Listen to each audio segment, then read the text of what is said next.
Hello, and welcome to the Magic is Real podcast. I'm Shannon, I'm your host. And if you like this podcast and it resonates with you, would you do me a big favor and subscribe, like, leave comments below?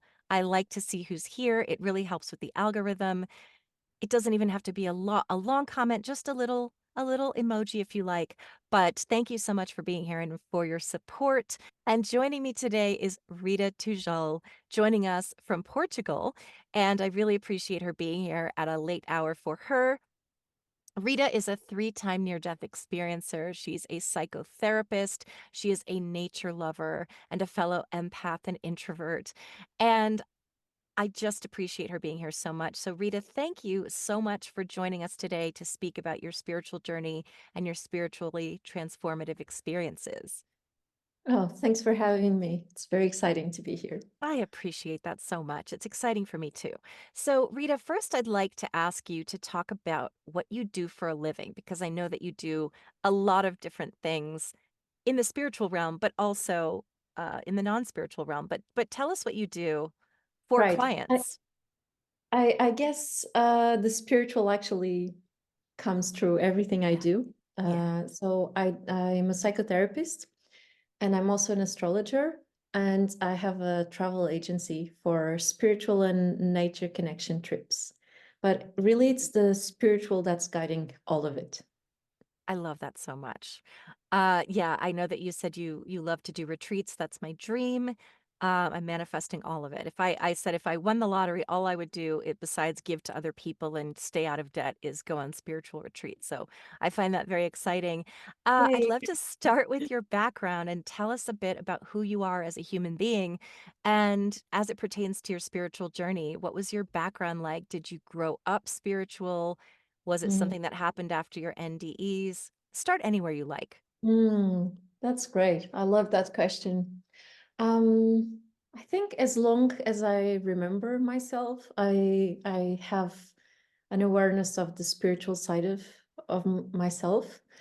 So it was very present for me when I was a kid. I was very telepathic, and sometimes I was very confused because I knew that things were going to happen before they did. It took me quite some time when I was a kid to understand why other people weren't replying to me. So I thought they could hear me as I could hear them. Um, so I think that was quite frustrating being spiritually awakened when I was not in an environment where that was common. So I somehow blocked it for a part of my childhood. And then in my very early teens, it just came out again. And by the time I was 15, I was already very determined to find a teacher, to have guidance, to find something that would guide me on my spiritual path. And when I was 17, I met my first Tibetan Buddhism teacher. And I've always been on that path, but also having other spiritual experiences.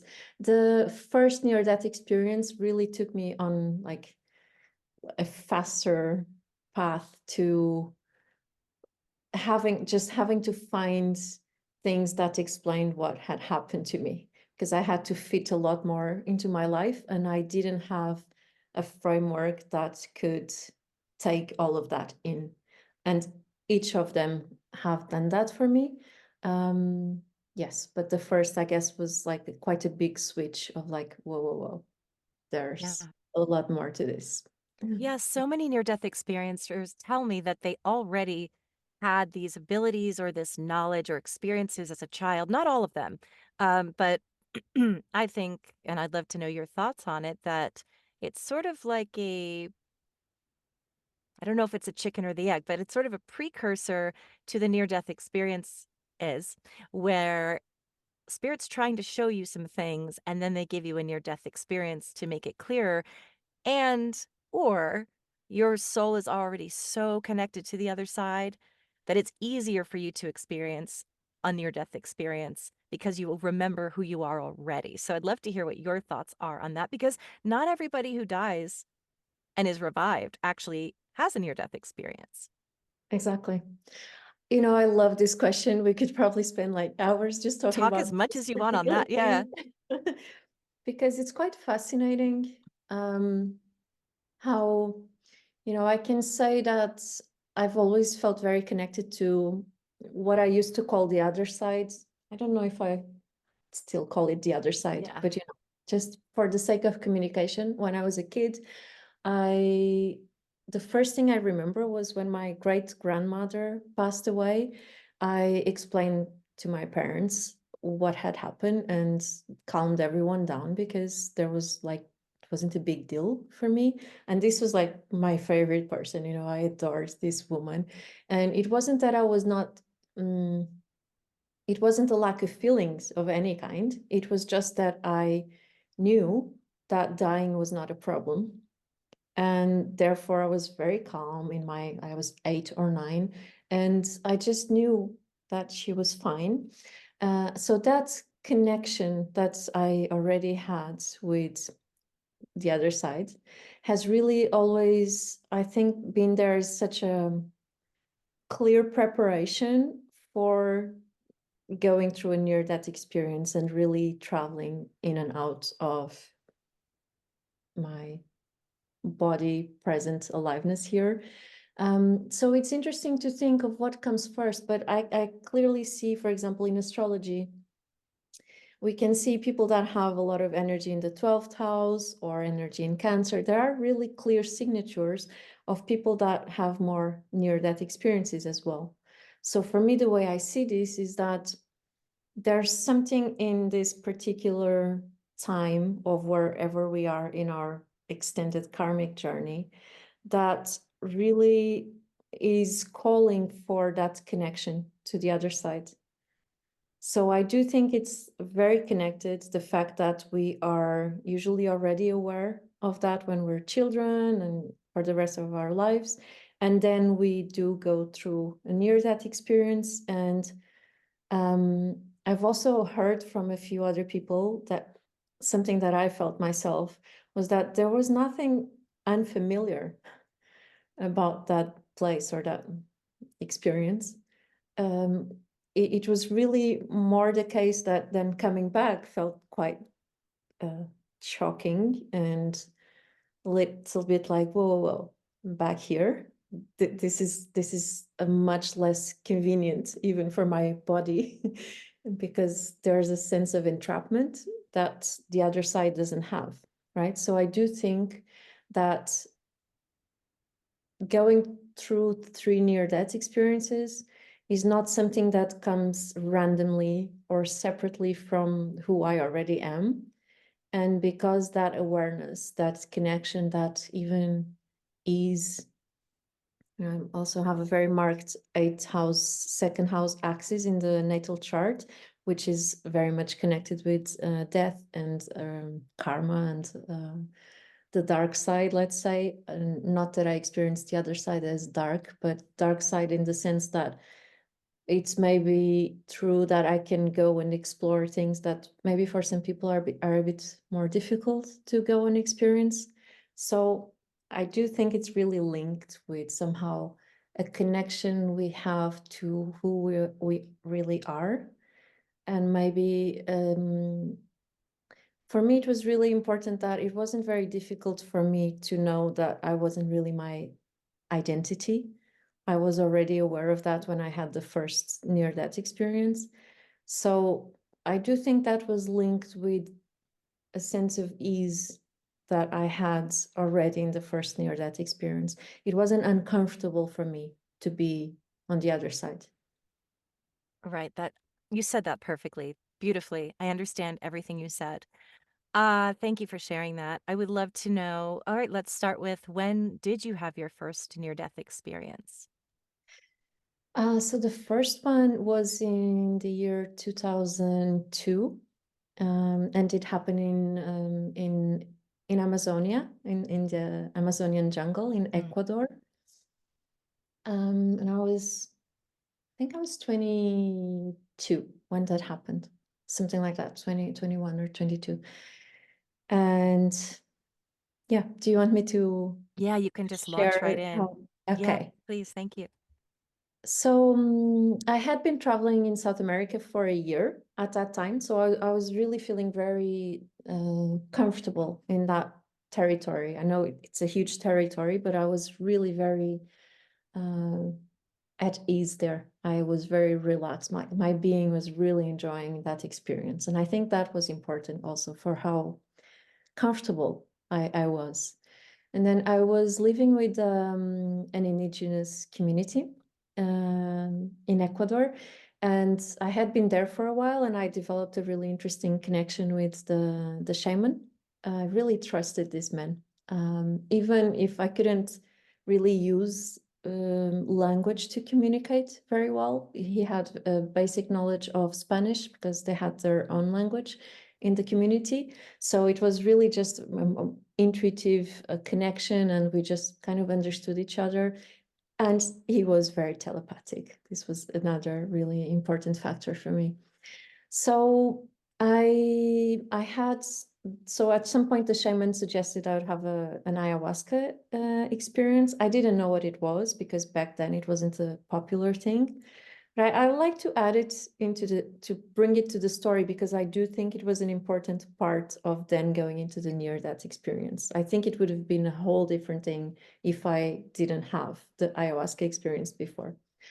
Uh, in that particular holding, because he really made a very beautiful ceremony. It was something that was very impactful in my life, and it kind of opened myself. I actually experienced it as not opening anything necessarily new, but it was just more, I was more in touch with myself. I just remember this sense of like my experience of myself expanding and feeling absolutely connected with this jungle. And also hearing at the end of the night, hearing some bells going, like bells like from a church, but I was so far away from any possible church that that sound wasn't actually coming from anything that I could hear. And to me, I just remember feeling that I was getting in touch with the sound of the universe, which has never left me. Even when I just recall it, it just comes back to me. And so after that, I continued my life there in the community. And after a week or so, I had malaria. I got malaria. And I started having hallucinations and all the like body, like my body was like always shaking and really high fever. And it was getting quite hard to breathe as well, because I just remember like there was so much sweat. You know, I was in this humid jungle, and yeah, it was really uncomfortable. Like it's a very uncomfortable experience from the body's side. And I started dying. I just clearly remember this moment when I was in my room, and there was one person from the community who was taking care of me. The shaman was also trying to help me. And somehow I started fading, let's say, like that's how I perceive it. It's like my existence kind of started fading as it is the presence of my being in my body. It started to fade. And with that fading, there was an image of fire that came. It wasn't very focused fire, but it was somehow an image of flames. Um, and then I started seeing photos of people from my family. So it would be from the flames, a black and white photo of my father would show up, and then it would just go to the side. And for me, I felt like it was really a moment of honoring them and honoring the relationship we had shared and saying goodbye. And I was very calm. This was all very quiet, very peaceful. I think I have the feeling it happened slower than it did somehow, because I think this was quite fast, but for me, it felt quite slow. My mom, my sister, my grandparents, my boyfriends, all these photos were just coming one by one. And I started to say goodbye, and I clearly felt myself, there was no longer presence in the body. I was really kind of dematerializing somehow. And then suddenly it was that spaciousness that I think I had connected with a little bit with the ayahuasca ceremony. And I was like everything. It's just really interesting. And in that first one, I didn't have so much clarity of like the steps. I just knew I was fading. I was going into something very big. And then I came back. The person that was taking care of me actually went to the room, and I remember him touching around my leg. And when that happened, he was just checking on me. I think he called my name, and I went back. And it's not as clear in that first one as it was then in the second, but it was almost clear that it was like my energy was coming back into my body. And then I just had sense, like my body could sense things again, like I had felt sensations which had disappeared for that period that I was in between. Yeah, and then I was back, and then I had to take all of that in, and it was quite confusing afterwards. Just the coming back and whoa. It was, I wasn't aware exactly of what had happened, and it took me quite a while to digest that first experience. Yeah. Yeah, thank you for sharing that. A lot of people have a hard time adjusting it, even though you were spiritual to begin with. I'm sure that it's still very jarring. Did you understand the term near death experience? Or did you know about it rather? Mm. Mm, I actually don't think that I did. Definitely the second Yeah. and the third I did. I was already pretty aware of other people's experiences. No, for that first one, I don't think I was aware of. No, I Yeah. had heard of stories. My mom's a nurse and my dad's a doctor, so I had heard about stories that they had experienced in the hospital of people dying, and I had always heard about this a special feeling that they had. So something even like I remember like them describing shifts of temperature in the room when people die. So I was aware of something Mhm. that marked that passage, but I don't think I was aware of like Yeah. the near death experience. But Yeah. you knew it was a spiritual experience, is that right? Or were you Yes. not sure? Okay. Yeah, you knew that it was your body, I mean, your soul leaving your body. Um, yes, I did, but there was still something on that first one. There was Yeah. still something quite, it was almost like I knew, like I had the information that that was kind of the process, but it was still quite difficult to uh,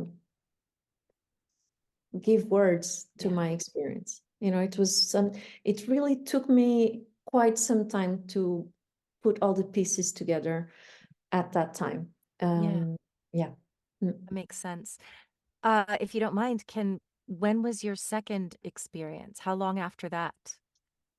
So the second one was in 2007. So this Yeah. was 5 years later. So 5 years later, Okay. exactly. Yeah, and what happened there? So that was it's so interesting.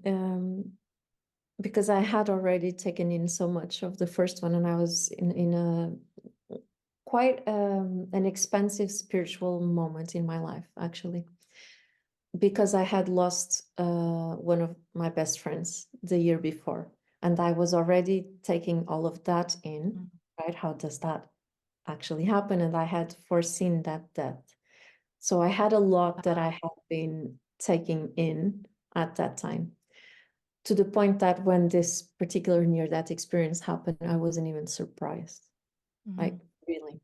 So what happened was I was living in London at that time, and I had been traveling with my then boyfriend, going to with a van, going to Morocco, spent some time in Morocco, and then we drove back. We were driving back to London.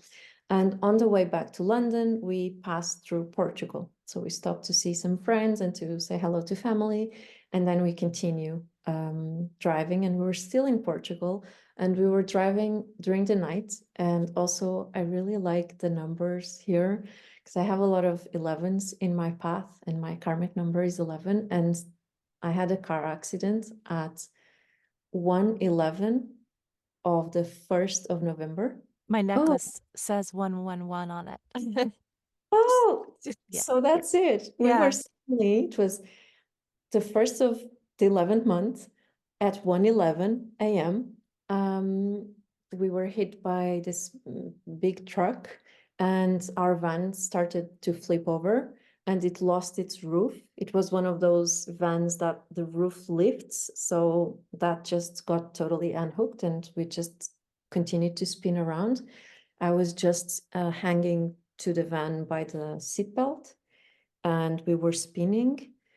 I don't remember any of this physically because I very quickly, quite immediately actually, because I was the one that had the most impact hitting my body. So there was something that just took me out, and I was brain dead for I don't know how long, because again, Mhm. when I came back, I didn't even know it had happened. I was so out there. So on that one, because I was already so aware of, body, spirit, soul, um, all the realms, so many things that could happen. I had done the death training according to Tibetan Buddhism. So I was in a completely different level as myself, like my inner development. So when that experience started, I was very conscious of what was happening. I knew I was in a near-death experience, which is not something I did when the first one happened. And so I just remember taking it as like, oh, I'm dying, something like that. And then I started seeing, and when I say I started seeing, it's not even so accurate, because it wasn't like I, Rita, as like me, myself in my body, were seeing things through my eyes. It wasn't like that at all, because I had no body. There was no sense of gravity, even. There was no sense of um, depth or smell or uh, light. It was just, it's so hard to describe it. It was, I don't know, wholeness somehow. But I was seeing images, and I started seeing that friend of mine that had died 1 year before. And I saw my great grandmother as well. And I was very surprised because they were hanging out, they were together. And Oh, I just remember a feeling of joy, which actually, for me, what I remember that feeling of joy was something more like a wave. I just remembered there was some movement connected with that. And um, I immediately felt something like, oh, I'm so okay. This is really okay. um, Still, in that very beginning, a part of me was like, oh, I'm dying. Like a little bit surprised that I was there. Um, and then when I saw them, there was also this sense of the beginning of it wasn't a clear corridor, but it was something that kind of changed shape or configuration as I approached some light. There was clear light coming from something. It wasn't a very definite, like I couldn't see so well the tunnel, but it was something that appeared to be the beginning of a tunnel. And these two people I love so much were in front of that tunnel. And I was very attracted to being in that state or in that place or in that light. But that friend, Bruno, he just pushed me back. Like the image I have of that is really as if he, with his left hand, just kind of pushed me back into life. yeah.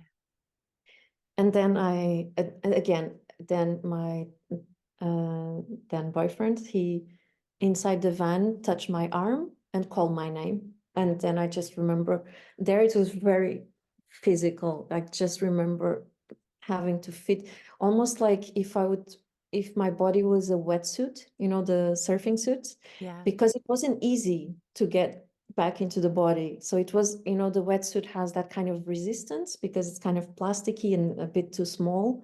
It felt like that. It really felt so small that for the first hours, I just remember feeling that I had to shrink, which was a Yeah. really strange feeling. And I didn't know what had happened. I was completely like, I only a few hours later, I was like, were we in an accident? Because I wasn't really aware of what had happened physically around me. So yeah, that was my, Did you end up going to the hospital? yes, Okay, yes, so that's when you, yeah. yeah, yes. Also, another side of that story, which I think is quite an important piece for me, is that when the ambulance arrived, they really looked at our van and they thought we're going to just find dead bodies because it's a miracle. It's so hard to describe that situation, but we were rolling around in a highway in a van without a roof Mm. after being propelled to start that rotation by a truck carrying Yeah. 45 tons. It's physically speaking, it's a crazy situation to be in. And all of you were okay. Yeah, yes. Yeah, my That's interesting. Yeah. my now ex-boyfriend, he had not like he had just like a tiny little scratch on his left arm, like tiny, Yeah. nothing else. I So had glad. some consequences. I had to have surgery. I had physiotherapy for 14 months. I had to relearn how to walk. I had to slow down my life so much, which was a Yeah. very important piece of the puzzle for me as well, because I used to live very, very, very fast. And that was the first time in my life where I was like, oh, if I don't slow down, I'm not going to be able to heal, and like little things like this that Mhm. have actually been so fundamental in my life. Yeah, and they just Yeah. happen. Now that this happened a second time, how were you processing that plus the 2002 NDE as a whole? Hmm. So it was interesting. I guess for me, that second one, I was processing it a lot with the death of my friend together, because that had been such a shock to my entire system. There was so much love there, and then suddenly that person who had been in my life for 11 years um, was taken away from me. And also because I had foreseen it, it was a very big shock to my system. So my near death experience, the second one for me, was something that came and really helped me to process that entire chapter. And it was almost like the one in South America. Um, felt very soft in comparison, because these experiences for me were so intense and so much in my face. And the other difference was that the first one, I was in a moment in my life where I was very free flowing, everything just was going really well. I was very happy with where I was. When the second one happened, I had a clear sense of I'm doing so many things wrong, that I started to shift many things in my life as a consequence of that friend dying. And I was aware that some of them were really wrong. Mhm. And so it was a clear feeling of, I remember saying very early on that for what I was living, like for what I had created in my life in that particular moment, that was a fitting situation. And I also remember, this was an interesting part, because this is something that took me back to the South America experience, was that for a couple of years, I really think that 2, 3 years, uh, I wasn't 100% sure that I had not died. Mm. It was a very interesting feeling. So I would every now and then had this question like, hold on, is there another Yeah. me, Yeah. right? That continued on another timeline. It's like a Um, lucid dream. You're yes, like, am I exactly. sometimes you're in a lucid dream and you're like, "Oh, I'm in a dream," or "Is that the dream?" And then you start to lose the difference Yes. between, "Wait, is this the dream or is that the dream?" Exactly. So Yeah. it was so much like that, which I then realized had happened when I was in South America. But because I couldn't really cope with it, I kind of suppressed it and I didn't allow myself to have that kind of questioning. I just kind of ignored it and went on with my trip. Mhm. You know, I was also like early 20s, less responsible. But when that other one happened, I was taking it quite responsibly, also because I had been dealing with a lot of grief from my friend passing. So I was very attuned to um, the importance that a moment can have, that in really a moment we can cease to be here. Yeah. And I remember that being very, very, very impactful Mhm. for me at that time. That I don't think I allowed the South America experience to do that for me. But at that second one, the one that happened here in Portugal, um, I was confused because I was like, I'm not living in Portugal, and then I have this accident in Portugal. I'm in this relationship with this guy, but it was like this other one that died that I was really in love with. Everything was just so confusing. And I took it as like the overall message for me of that time was I need to sort out a bunch of things in my life. It's really important because life can be really short. I'll be every day now is a bonus.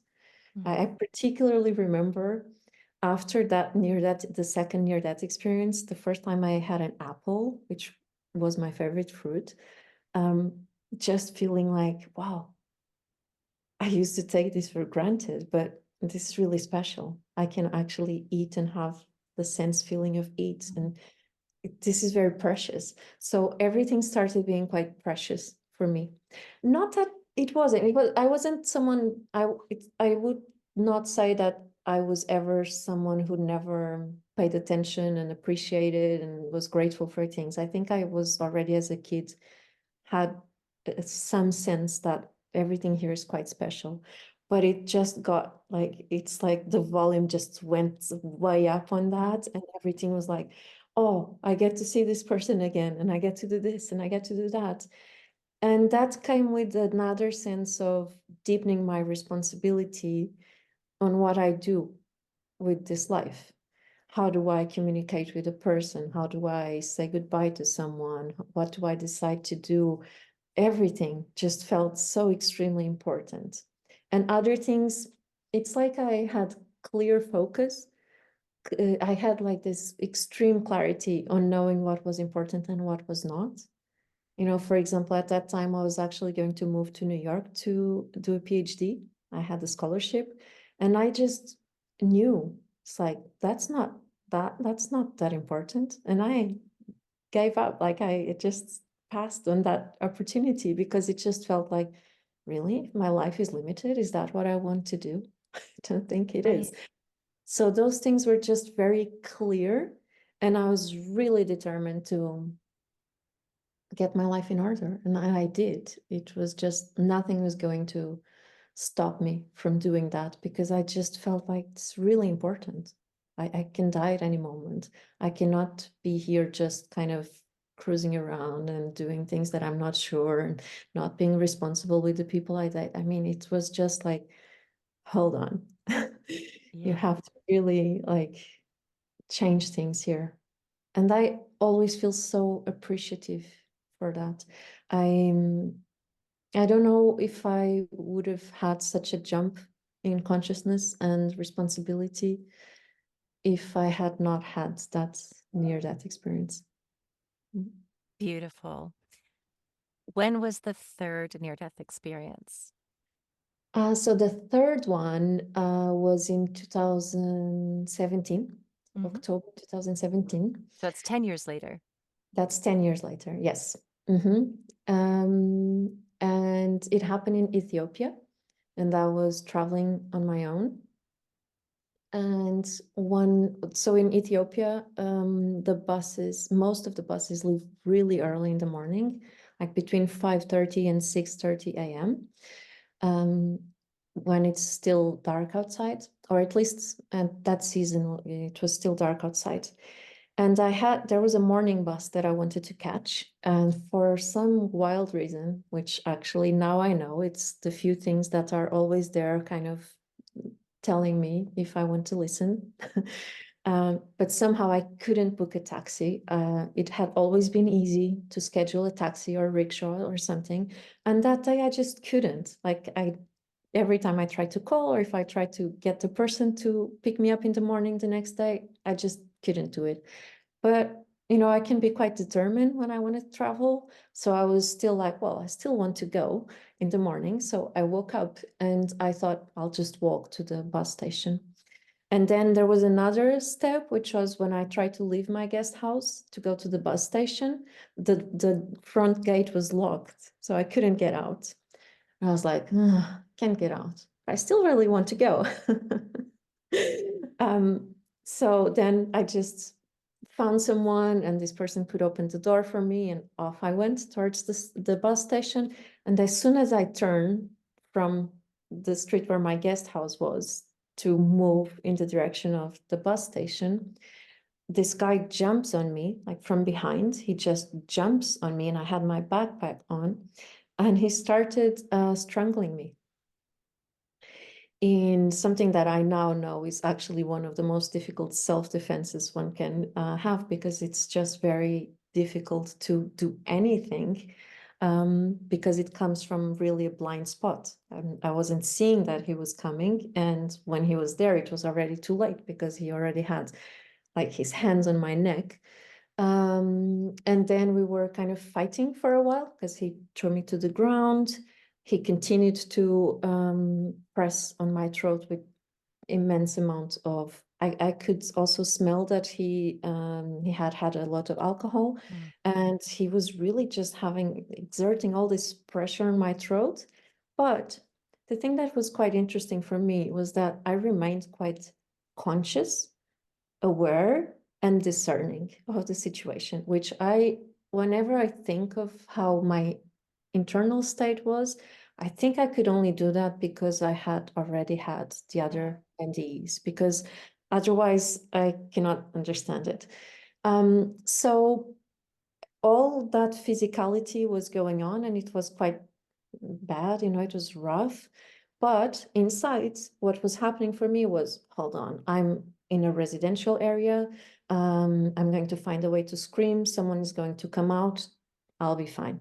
So I started putting that plan in action. I managed to get the guy's hands just for a tiny, just like short, a very small distance, but enough that I could have some air coming out and produce sound. I was screaming.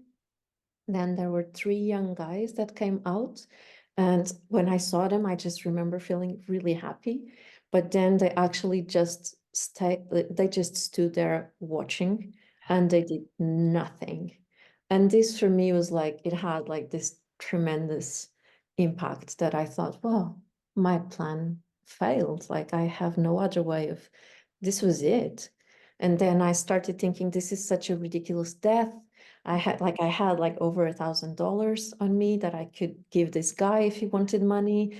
I had like so many things. And I was thinking, this has no reason. It's a person I don't even like. What is going on? It just felt so strange. A part of me was still thinking something like, this is not how I want to die, but it is how I'm going to die. And then I just started kind of releasing into that, because also I had no more strength. I could no longer, had no control. There was no intentionality that would actually lift my arms and legs. I had no more strength. And there came again that lack of body, that really bodiless experience of myself.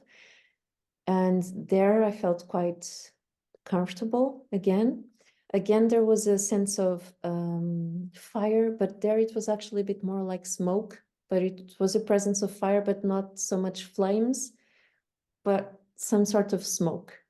Um, and then I recognized that state already. So again, I felt quite okay being there. And I could still somehow feel the body. But I was it almost felt like water evaporating. I was just kind of uh, going out, just kind of going away from this body, like the material side of my body. Um, and I didn't see anyone, but I didn't feel alone. It was quite a unique experience, that one, that I knew I knew that there was a knowing that that state was not alone. It's almost like I could tap into something that's more of everyone's bodiless presence. Yeah. And there was something quite interesting in that. And then while I was there was suddenly I'm not someone who uses the word God a lot because, you know, I wasn't I'm not I don't have a religion that I don't have a religion, Yeah. period. But that's not a word that's ever been very familiar to me. But in that experience, there was some strength that came from, I don't know what it was. If it was the force of life itself or God, or I don't know what it was, but something just came into me and animated me. And I could suddenly use a lot more strength to put this guy's fingers away from my throat. I could scream like I didn't even know was possible. And then an old man came from behind the house. He saw us. He came a little bit closer, and he had a walking stick, and he just kind of he didn't touch us, but he just pointed the walking stick at us, and the guy that was strangling me just vanished. He just kind of disappeared. I never even saw this guy, you know. Wow. And there I was again. This time it didn't feel like I had to shrink myself. It was interesting because I now think that what had happened there was that I was already pretty aware that this was an easy transition. Hmm. So actually coming back to the body there was not difficult. It was difficult in terms of my body was not in a good condition. I had to hold my head up for 10 days after that because my muscles around my throat didn't work and I had blood all over the left side of my body. So it wasn't easy in terms of the physical side of that experience because also I was in a bit of shock. Well, I yeah, was also like that's that. Yeah. extremely traumatic.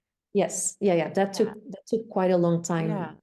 That's unique for that NDE, that it really brought a violence, like a human to human, Yeah.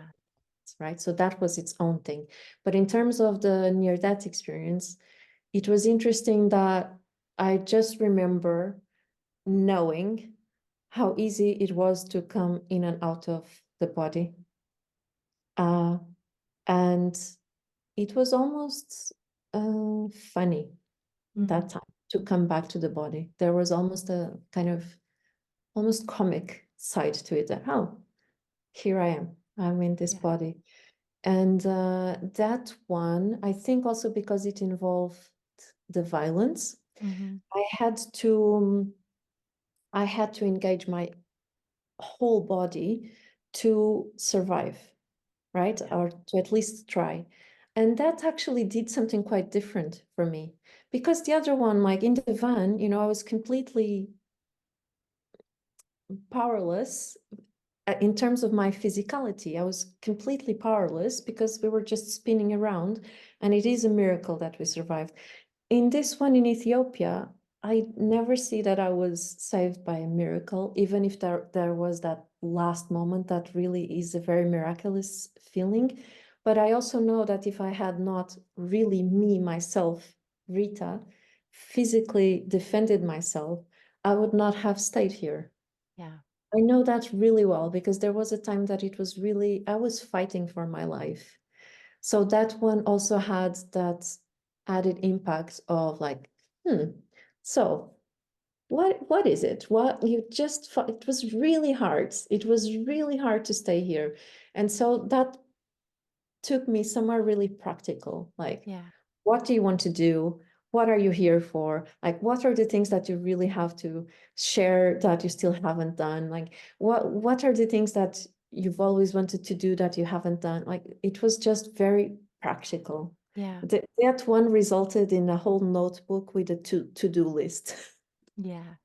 Like really, really. And that was quite interesting because I also made an agreement with myself that I just violence is just not uh, it's enough. I don't I love learning and I love the consciousness expansion I've had in these three NDEs, but violence is just no. I want to learn and expand in different ways now. So that one for me was a little bit of mm, enough of this. I want to expand in different ways. Thank you so much for sharing that. Excuse me. I do wonder too. I know that by that point, it sounds like you didn't have a fear of death, right? Mm, Because you knew what death was and that it wasn't scary and that it was beautiful. So mm, you succumbed and surrendered and thought, okay, well, I'm just going to kind of let this happen, which fortunately is very comforting when I hear near death experiencers tell me something traumatic that happened to them and yet affirm that their soul wasn't present for the actual trauma. And I know that you were there for part of it. And that sort of gives me some comfort too, that a lot of times the trauma is happening to the body and the soul is actually witnessing from a different place. So I'm just interested to know, I mean, again, that is just the most traumatic thing that can happen, just being assaulted in general, regardless of the outcome.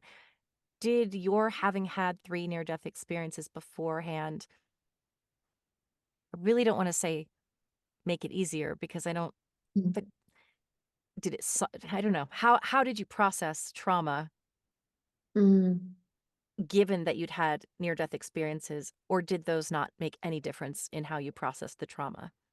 right. You know, I love this question. I do think it really influenced it. I mean, it influenced it first. That actual the experience itself had a huge impact on my work. I, after that experience, started actually specializing in trauma in the way I work with my clients. And actually coming back to somatic, like I had worked with somatic Yeah. movements way before, like almost 20 years before that. But after that experience, I started using it specifically for trauma. And that ended up being like, it's one of my biggest passions now. Yeah. So it had that huge impact. The way I feel that having had my two first NDs helped me, and again, help is like it's, but yeah, I do think it helped me in the third one and with the processing of the physical of the trauma of that particular one, because there's something about knowing that life is not just this limited one life, one body experience that makes everything, it's really interesting because it's at the same time it makes everything important because we're having this one experience and you know it may end at Mhm. any given moment, but on the other hand there's like a bigger picture behind the experience of trauma that I can see, okay, this is in this limited moment of this lifetime I'm now having this traumatic experience, but there's so much more to that story. It's not limited to this time. And some things are really kind of things that are coming to this body and they are affecting this body, but they are not an experience of my real self. Mhm. So Yeah. that Yeah. distinction really makes a difference. Like when I in Ethiopia stayed alive, and when that strength came out of who knows where to animate me, um, I wasn't so at all concerned with my body. Um, I remember I had some friends asking me, but really, you're not coming back to Yeah. Europe? You're not going, I didn't even go to a hospital. Um, I think there was a knowing that it's not necessarily a body experience uh, to process. It's more like, yes, okay, I will take care of whatever I need. In my experience, I actually knew very clearly I wanted to heal my body, my physical body, by going and spending time near fire. And there is one active volcano in Ethiopia called Danakil. So I just went to Danakil and I slept by the fire, seeing the lava Wow. coming out. And it really helped me to heal. Because again, a fire has always been there in my near death experiences. So I connect fire a lot with the coming here as a body. Mhm. And I think that's why it was also calling me for the healing, because I did work to stay here. So I had a sensation that I just needed more fire. But I wasn't particularly worried with any of the things of the body, if that makes It sense, does. because I Yeah. knew that this was a much bigger story that was going on. However, having said that, there were a few things after, because I still stayed in Ethiopia for 5 weeks after that. And then I came back. And, it made me understand a lot more about what trauma really is, because there were several things that were really body based. For the first time, I really knew what it was to really have a very somatic experience of fear. And I started really investigating this connection of the body, the actual body. How is it like to have muscles that really tense up a lot more just because fear is present? So instead of me being aware of any fear or any trauma, my muscles are just tense. And I Mhm. started learning so much about that it became a fascinating journey. And I've been so happy to use it for myself and know that now I can use it that much better because I've experienced it myself. So now I love that area of working with trauma. Also because I think when one is somehow at ease with the death and life and the going to the other side and coming back, it helps dealing with trauma so much, Yeah. because if we see it just from the point of view of the person, the identity, this limited one life experience, and we think of trauma, it can look like, we can just see what the person lost, or we can see it as a kind of death because there were all these things that the person could have experienced otherwise, but there was a kind of death to that.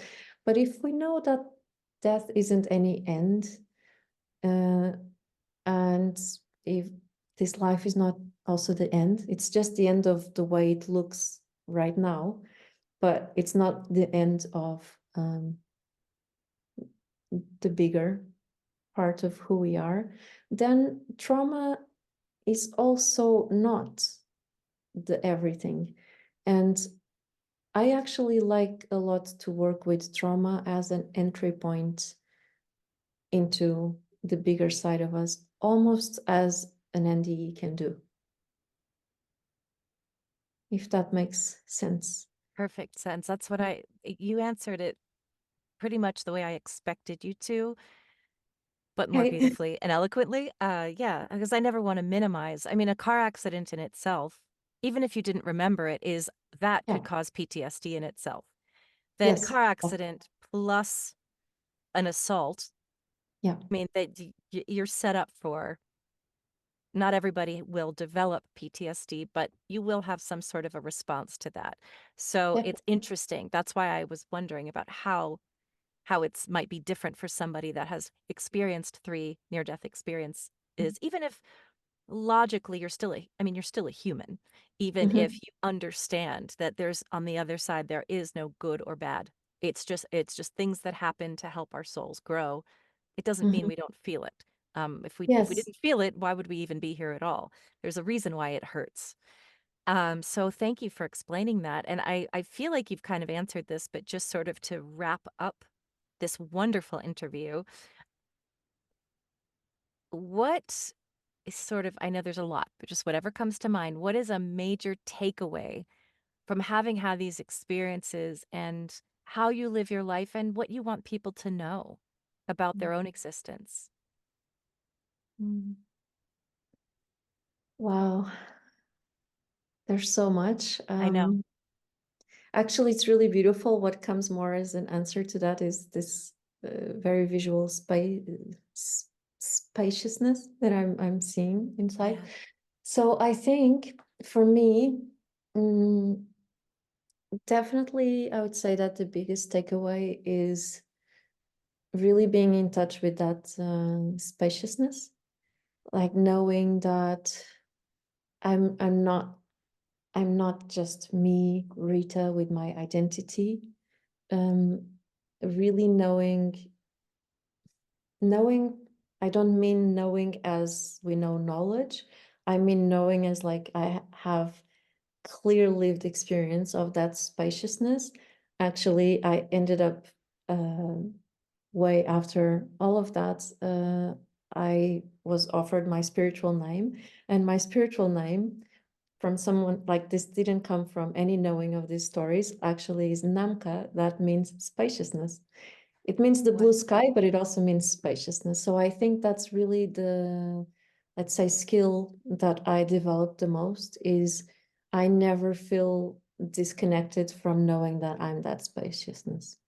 And I think that's the biggest takeaway.